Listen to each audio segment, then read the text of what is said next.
بسم اللہ الرحمن الرحیم۔ السلام علیکم ورحمۃ اللہ وبرکاتہ۔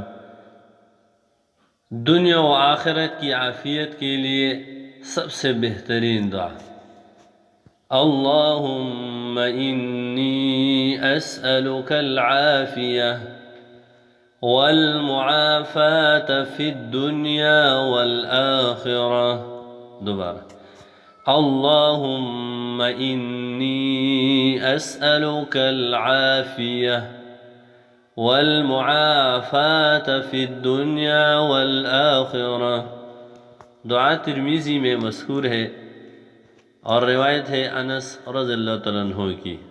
ترجمہ: اے اللہ، میں آپ سے دنیا و آخرت کی عافیت طلب کرتا ہوں۔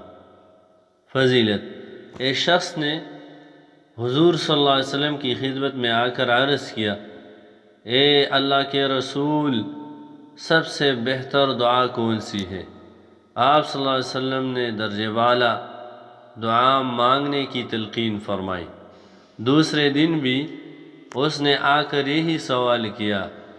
آپ صلی اللہ علیہ وسلم نے اسے یہی دعا بتائی۔ جب تیسری دن آ کر اس نے یہی سوال کیا تو آپ صلی اللہ علیہ وسلم نے یہی دعا بتائی اور فرمایا، جب تمہیں دنیا و آخرت کی عافیت مل گئی تو تم کامیاب ہو گئے۔